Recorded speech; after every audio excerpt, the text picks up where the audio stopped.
আজকে যে আমাদের বৃক্ষরোপণ কর্মসূচিটি হলো সেখানে সবাইকে আমরা স্বাগত জানাচ্ছি।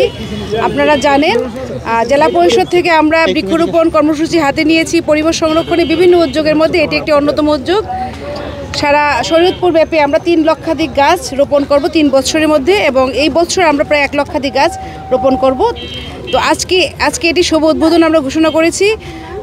এই বৃক্ষরোপণ কর্মসূচিটি মূলত এই জন্য আমরা করছি যে আপনারা জানেন যে গাছের কোনো বিকল্প নেই। আপনি প্রতি বছরই কিন্তু গাছ লাগাতে হবে। গাছ যেমন আমাদের কাটিয়ে আমরা সেভাবে রিপ্লেসও করতে হয়। তো রিপ্লেস আমরা করব। আমরা চাই এর মাধ্যমে যারা আছে, কমিউনিটি গ্রুপ যারা আছে তারা ইনভলভ হবে, তারা নিজেদের মতো করে এই গাছগুলোর পরিচর্যা করবে এবং সেটা দেখে রাখবে। যে বাংলাদেশ একসময় ষড় ঋতুর দেশ ছিল এবং আমাদের সুজলা সুফলা শস্য শ্যামলা সোনার বাংলা হিসেবে অভিহিত ছিল। এই শ্যামলিমা রক্ষার জন্য একই সঙ্গে আমাদের যে দেশীয় ভেরিয়েন্ট যেগুলো ছিল, যেগুলো আমাদের পরিবেশ প্রতিবেশের অন্যতম অনুষঙ্গ, সেগুলোকে ফিরিয়ে আনার লক্ষ্যে আমরা লক্ষাধিক বৃক্ষরোপণের একটা কর্মসূচি নিয়েছি জেলা পরিষদের উদ্যোগে আগামী কয়েক বছরে। তারই পূর্ববর্তী বাস্তবায়ন ধারাবাহিকতায় আজকের কর্মসূচি যেটা উদ্বোধন হলো, ইতিমধ্যে এই কর্মসূচির মাধ্যমে আমরা 20 থেকে 25,000 গাছ লাগাবো, যেটা বছরব্যাপী চলবে। এবং ইতিমধ্যে আমরা 6টি উপজেলাতে পাঠিয়ে দিয়েছি প্রায় 10,000 গাছ। আর আজকে এখানে এই রাস্তাটি, যেটি জেলা পরিষদের মালিকানাধীন রাস্তায়, আমরা 1,500 গাছ লাগাচ্ছি। আপনারা সকলকেই আমরা গর্ত খুঁড়ে দিয়েছি। নাগরিক তার পছন্দ মতো গাছকে সেখানে রোপণ করতে পারবে, পরিচর্যা করবে।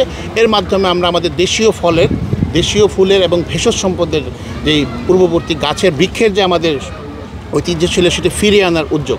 কারণ এর মাধ্যমে আমাদের পরিবেশ প্রতিবেশের ভারসাম্য এবং সাম্য রক্ষা পাবে। আপনারা জানেন যে আমাদের কিছু গাছ, যেগুলো সফেদা, আমরুজ, বাতাবি লেবু, যেটাকে আমরা জাম্বুরা হিসেবে জানি, আমি সব বৃক্ষের নাম এই মুহূর্তে সেভাবে বলছি না, 117 রকমের গাছ আমরা গবেষণা করে বের করেছি, যেগুলো আমাদের ঐতিহ্য ছিল, এই মাটির সঙ্গে সামঞ্জস্যপূর্ণ ছিল, যেগুলো কার্যকর বৃক্ষ, ফল দিবে, বছর শেষে পরিণত বয়সে কাঠও হবে। একই সঙ্গে আমাদের যে পশু পাখির একটা অভয়ারণ্য হওয়ার সুযোগ আমরা সৃষ্টি করতে চাই।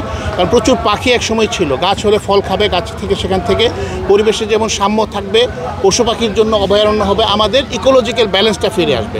আমরা চাচ্ছি একই সঙ্গে আমাদের স্বাস্থ্যগত ভবিষ্যৎ প্রজন্মের যারা আমাদের শিশুরা আছেন, আপনারা দেখেছেন ভেনু একটি প্রাইমারি স্কুল করেছি, যাতে ভবিষ্যতের বাংলাদেশের শিশুরা তাদের পূর্বের ঐতিহ্যের গাছ সম্বন্ধে জানতে পারে, চিনতে পারে, এবং সেই ফলগুলো খেয়ে আমাদের পুষ্টির জন্য, এবং একই সঙ্গে যে বিপুল সংখ্যক আমরা ফল আমদানি করি, আমাদের অর্থের অপচয় হয়, সেগুলো থেকে যেন আমরা দেশকে কিছুটা হলেও সুরক্ষা করতে পারি। আমরা গাছের পরিচর্যার জন্য আমাদের ইতিমধ্যে 17 জন দৈনিক ভাড়াভিত্তিক আমাদের কিছু আমরা নিয়েছি, আমাদের কিছু সহকর্মী, একই সঙ্গে আমার স্টাফ 6 জন থাকবেন আমরা আগামী 1 মাস। এবং সেই জন্য আমরা পানি এবং পর্যাপ্ত কিউরিংয়ের জন্য আমরা মোটরের ব্যবস্থাও করেছি, পাইপ সহ।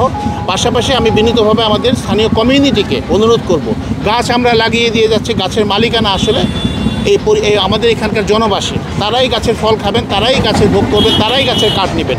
তাদেরকে অনুরোধ করবো দয়া করে থাকতে, আমরা পরিচর্যা করব।